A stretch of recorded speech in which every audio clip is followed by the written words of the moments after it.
E neste período inicial aí seu de quase um ano de ordenação pastoral, também da sua jornada ministerial, as suas impressões sobre a igreja, de uma maneira geral, elas mudaram? Como é que você enxerga a igreja antes e depois do seminário? E qual tem sido a parte mais desafiadora para você do ministério pastoral? Olha, essa também é uma pergunta muito interessante.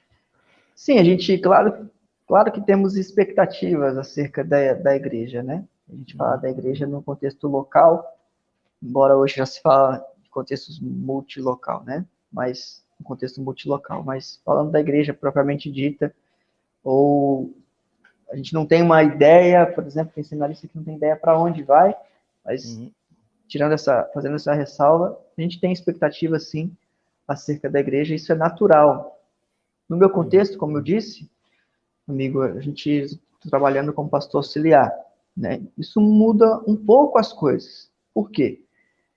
Claro que é um grande privilégio ser auxiliar. Isso não é demérito você ser auxiliar, tá? Então, a pessoa que está ouvindo aí, um irmão, uma irmã, que talvez esteja no ministério, né? E, obviamente, falando mais da questão do presbiterianismo, um irmão que queira ser pastor, já é pastor auxiliar e em pouco tempo já quer bater asas, já quer sair e, pelo contrário, ser auxiliar é uma benção, você trabalha bastante, claro, mas você aprende muito, você está ali desenvolvendo e você não deixa de servir por ser um auxiliar. Então, beleza. Mas no seminário, a gente ouve muito e tem muito contato com outras igrejas e às vezes a gente abraça muitas ideias e pensamentos de outras igrejas, de outras denominações, muitas vezes a gente quer replicar dentro do nosso contexto local. Então, assim, expectativas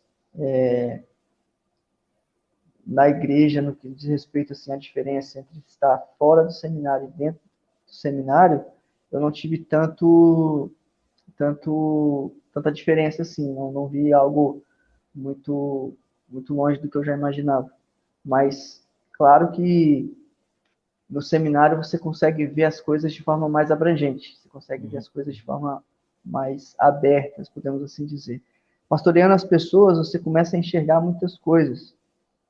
Então, por exemplo, você começa a entender, né, que cada pessoa tem uma velocidade, cada pessoa tem uma maturidade. Estou falando de contexto local, tá? Cada pessoa tem uma demanda, cada pessoa tem os seus sonhos, os seus projetos, os seus pensamentos, e você precisa pisar no freio muitas vezes, você precisa fazer ajustes. Então, no seminário, você começa a pensar, nossa, isso aqui é muito bom, eu vou aplicar na minha igreja assim que eu sair daqui.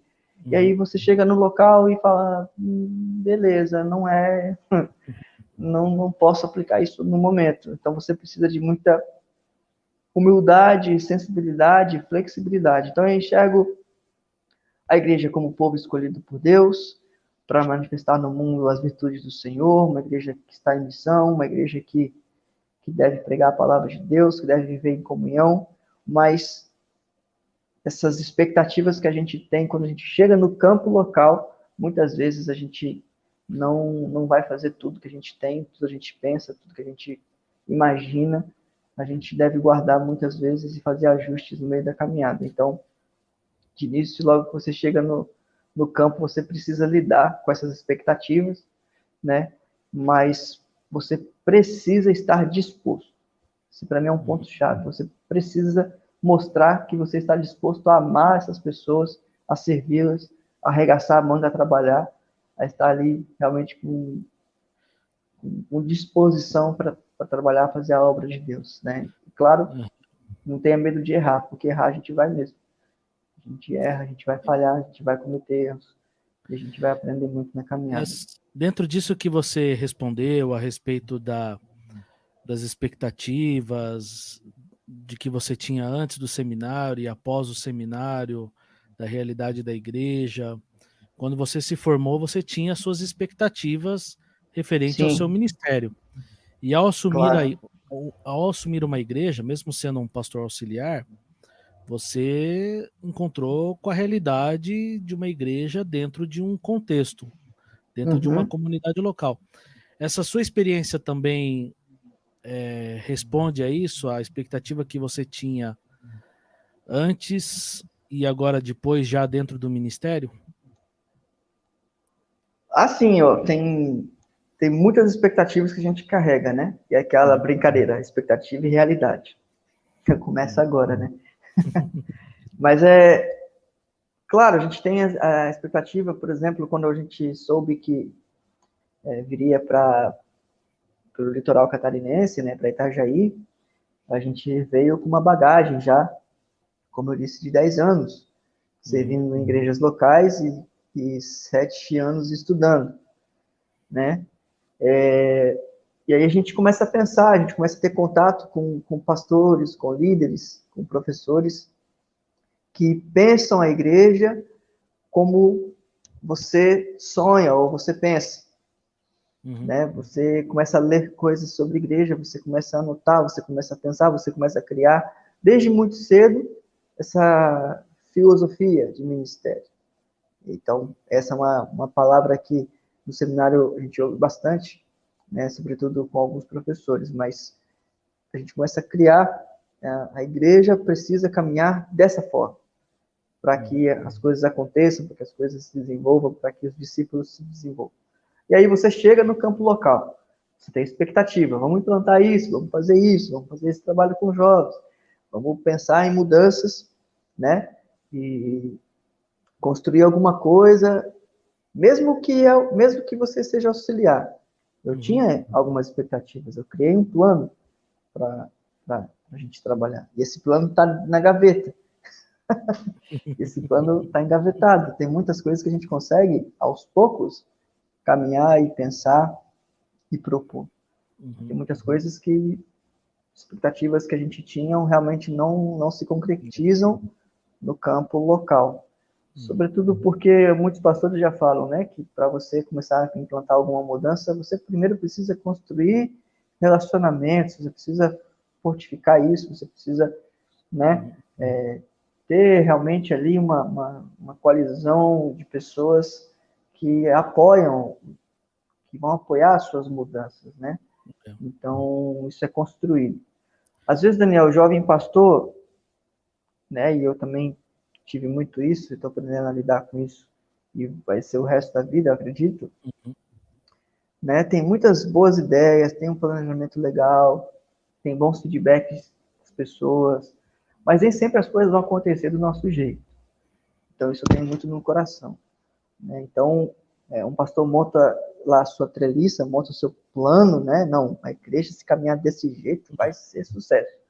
Mas na cabeça dele é sucesso, mas na igreja, qual é a demanda, qual é o jeito, qual é o tipo, como é que é a situação da igreja local? O que realmente, quais são eu gosto de dizer assim, né? Não que as pessoas sejam isso que eu vou falar, né? Mas a gente começa a ver as travas que a igreja que precisam ser destravadas. E aí, aquilo que você planejou não é suficiente para você lidar com aquilo. Então você chega na igreja local, a forma de liturgia é um jeito, o culto é de uma forma, e eu estou usando exemplos, né, nessa questão do formato, como a igreja funciona. A estrutura é de um jeito, cada irmão tem uma demanda, uma velocidade, como eu disse. E aí, eu vou largar tudo? Eu vou desanimar? Eu vou deixar essas... Mas, já que essa igreja não tem o meu estilo, então eu vou embora. Né? Não. Você precisa construir. Eu sou daqueles que pensam que nem tudo que planejamos vai sair do papel. E tá tudo bem. Tem muita coisa que vai sair do papel, mas no meio do caminho a gente vai fazendo ajustes. Então, eu não sou daqueles que acredita que, eu tenho uma visão para essa igreja. Né? A gente tem aquilo que a gente pensa, a gente tem, logicamente, algo pensado, algo que a gente anota, algo que a gente ouve, né? Tudo mais, um conhecimento. Mas você chega na igreja local, talvez você não vai conseguir implementar a célula, ou um grupo pequeno, tá tudo bem, talvez a sua igreja não seja para esse perfil. Você vai caminhar e promover o crescimento dessa igreja com essa igreja, com as pessoas, através de um outro formato de discipulado. Não sei, é um exemplo, né? Então, nesse sentido, nem sempre as expectativas ali, elas são sanadas de imediato. E quando você lê Dois autores muito bons aí para ler a respeito disso é o Tim Keller e o Ed Stetzer, né? Na Igreja Centrada e Desvendando o Código Missional, ambos citam algo em comum. Uma igreja em Campinas não vai ser a mesma em Itajaí. Exato. E até uma igreja na mesma cidade, no caso, vocês estão passando aí por uma experiência de plantação de uma outra igreja aí, né? Sim. Elas provavelmente não serão a mesma igreja, um mesmo contexto, ela vai ter um outro contexto que você vai ter que desvendar esse código missional, né? Isso vai Exatamente. passa por cima das nossas preferências, né? E talvez a pessoa, o irmão, a irmã que está me ouvindo, está nos ouvindo aí, vai dizer assim, nossa, esse rapaz é muito inexperiente, o que ele está falando não tem sentido. E eu concordo. Porque muita coisa que a gente já fez, que eu já fiz e deixei de fazer por conta, que eu já deixei de fazer por conta dessa inexperiência. Por isso eu decidi auxiliar. Então, como o podcast é sobre o jovem pastor, né, para aprender, para ver as demandas, para ver as... E eu me coloquei à disposição, eu decidi, né, eu preciso cuidar dessas pessoas e fazer com que essas pessoas entendam que aquilo que elas sabem não é suficiente acerca de Cristo. Então elas crescem em maturidade. E aí, o que você faz com as suas preferências pessoais nesse caso? Você tem as suas preferências, o que você faz? Você falou que algumas coisas você colocou na gaveta e guardou esperando o momento certo, né? Isso. Tem muita coisa que a gente, como a gente bem já destacou, né? Tem preferências, tem pensamentos, tem coisas que a gente anota, que a gente aprende ao longo da caminhada, dentro de ferramentas que o próprio seminário nos dá. Mas tem coisas que nós, pastores, o jovem pastor principalmente, não poderá fazer de imediato. Então não vai sair do papel mesmo. Então, se você for auxiliar, então isso se torna um pouco mais difícil. Então você consegue, você não impõe, você propõe, você pergunta, você é um curioso, você, será que eu posso, será que eu não posso, até onde que eu posso ir? Você começa a caminhar com as pessoas e ver as demandas das pessoas e elas mesmo, as pessoas ali nas conversas, né, informais e em visitas, elas começam a pontuar algumas coisas e falam, isso é interessante, então talvez eu preciso pregar mais sobre isso, ou talvez, quem sabe, um encontro, a gente possa fazer algum ajuste, enfim. Então, de pequenos detalhes que fazem toda a diferença. Então, são ajustes, né? Então, em um ano, você não constrói nada, né? No meu caso, no meu contexto aqui, para construir algo, eu tenho isso muito no meu coração. Preciso construir alguma coisa, né? Mas não é aquela visão de, não, se eu não construir, então não valeu. Né? Mas eu tenho que construir alguma coisa, sobretudo no que diz respeito à formação de discípulos, de pessoas. Né? Então, mas isso é importante, eu consigo pensar a respeito disso de forma melhor. Mas falando de preferências, né, isso requer, na verdade, muita humildade. Sabe, em um ano na igreja, tem um ano de igreja, tem muitos pastores aí criando problemas, a gente sabe de situações, porque acham que mudanças são feitas do dia para a noite. Então, vou usar uma expressão, né? Já engata a quinta marcha e aí acha que as coisas acontecem assim de forma... Tem que ser do seu jeito, se não for, e aí não considera, por exemplo, o passado da igreja, não considera o histórico da igreja. E considerar o passado não é que vai ter aquele saudosismo, mas é considerar quem fez, como foi feito, qual é a construção, como que essa igreja chegou até aqui, né? Quem foram os pastores, traçar uma linha cronológica aí e perceber coisas importantes inerentes àquele povo e saber construir a partir disso.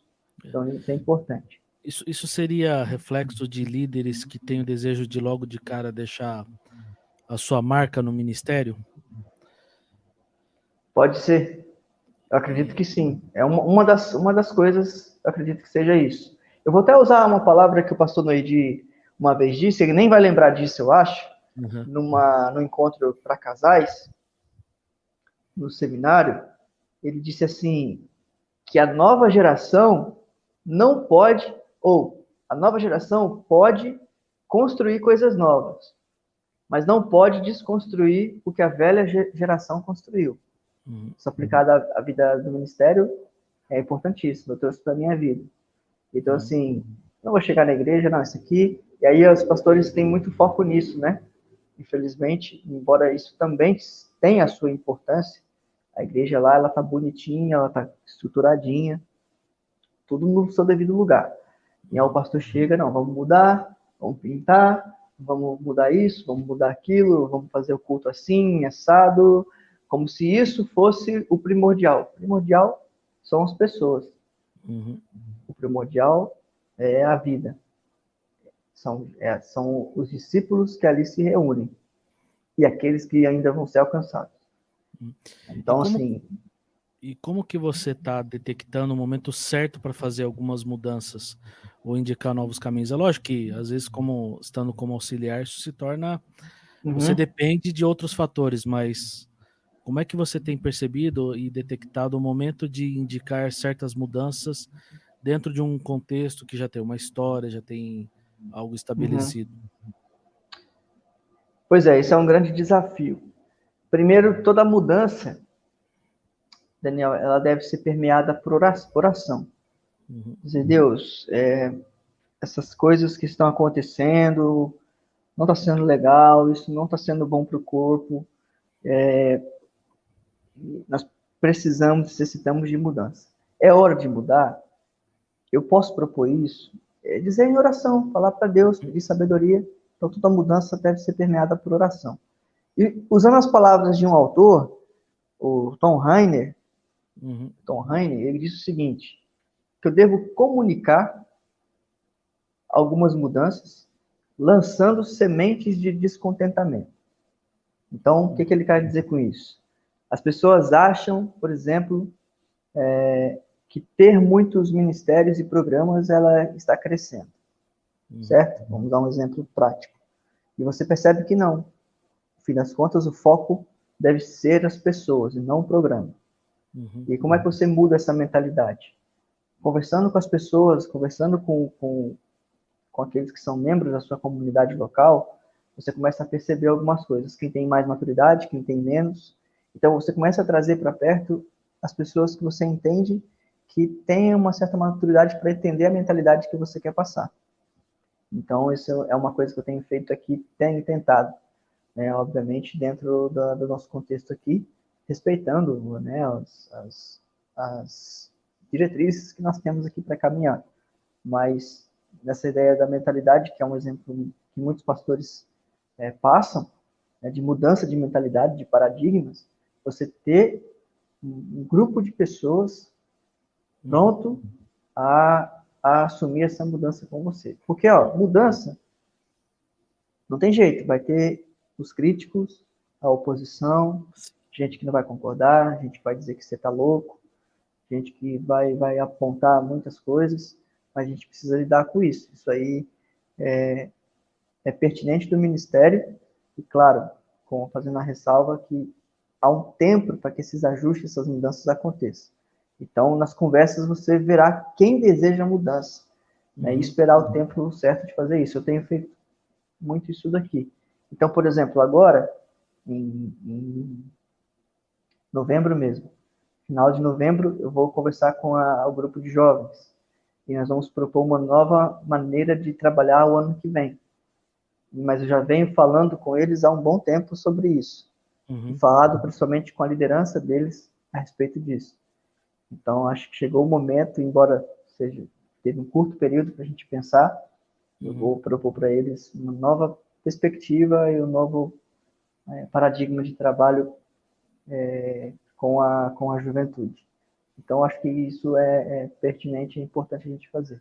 Claro que outras coisas também são elementos muito importantes no que diz respeito à mudança, mas eu acredito que ter pessoas que apoiarão, né, a sua mudança, você perceber quem tem essa maturidade para entender aquilo que você quer, seja um passo importante.